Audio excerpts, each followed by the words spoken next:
भाद्रपद माह के कृष्ण पक्ष की षष्ठी को हल षष्ठी पर्व भगवान श्री कृष्ण के ज्येष्ठ भ्राता श्री बलराम जी के जन्मोत्सव के रूप में मनाया जाता है। इसी दिन श्री बलराम जी का जन्म हुआ था। यह व्रत संतान की लंबी आयु के लिए माताओं द्वारा रखा जाता है। इस दिन व्रती प्रातः काल स्नान आदि से निवृत्त हो जाएं, पश्चात स्वच्छ वस्त्र धारण कर गोबर लगाएं। इसके बाद तालाब में झरबेरी, ताश तथा पतास की एक एक शाखा बांधकर बनाई गई हर छठ को गाड़ दें। तत्पश्चात इसकी पूजा करें। पूजा में चना, जौ, गेहूं, धान, अरहर, मक्का तथा मूंग चढ़ाने के बाद धूल, हरी कजरियां, होली की राख, होली पर भुने हुए चने के होरहा तथा जौ की बालें चढ़ाएं। हल छठ के समीप ही कोई आभूषण तथा हल्दी से रंगा कपड़ा भी रखें। पूजन करने के बाद भैंस के दूध से बने मक्खन द्वारा हवन करें। इसके बाद कथा पढ़ें अथवा सुने।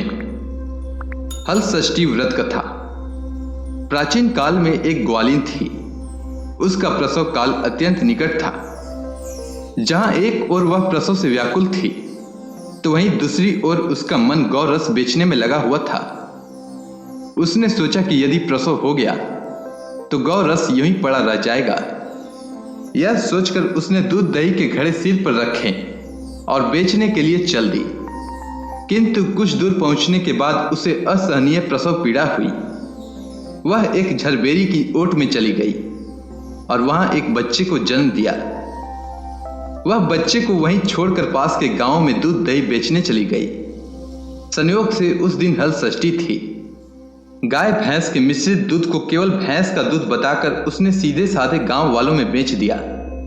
उधर जिस झरबेरी के नीचे उसने बच्चे को छोड़ा था, उसके समीप ही खेत में एक किसान हल जोत रहा था। अचानक उसके बैल भड़क उठे और हल का फल शरीर में घुसने से वह बालक मर गया।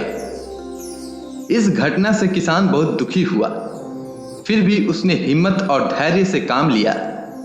उसने झरबेरी के कांटों से ही बच्चे के चिरे हुए पेट में टांके लगाए और उसे वहीं छोड़कर चला गया। कुछ देर बाद ग्वालिन दूध बेचकर वहां आ पहुंची। बच्चे की ऐसी दशा देखकर उसे समझते देर नहीं लगी कि यह सब उसके पाप की ही सजा है। वह सोचने लगी कि यदि मैंने झूठ बोलकर गाय का दूध न बेचा होता और गांव की स्त्रियों का धर्म भ्रष्ट न किया होता, तो मेरे बच्चे की यह दशा न होती। अतः मुझे लौटकर सब बातें गांव वालों को बताकर प्रायश्चित करना चाहिए। ऐसा निश्चय कर वह उस गांव में पहुंची जहां उसने दूध दही बेचा था। वह गली गली घूमकर अपनी करतूत और उसके फलस्वरूप मिले दंड का बखान करने लगी।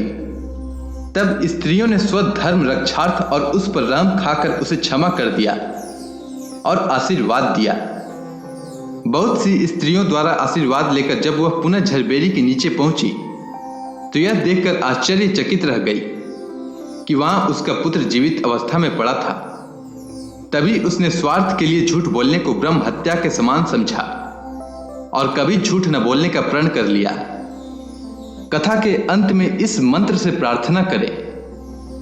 गंगा द्वारे कुशा वर्ते विल्व के नीले पर्वते, स्नात्वा कनखले देवी हरम लब्धवती पतिम, ललिते सुभगे देवी सुख सौभाग्य दायिनी, अनंतम देहि सौभाग्य मह्यम, तुभ्यम नमो नमः।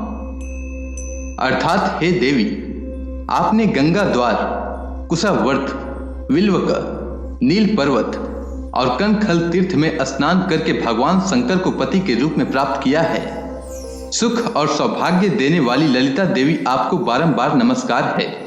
आप मुझे अचल सुहाग दीजिए। उम्मीद करता हूं हल षष्ठी व्रत से जुड़ी जानकारी और यह कथा आपको अच्छी लगी होगी। वीडियो के अंत तक बने रहने के लिए धन्यवाद।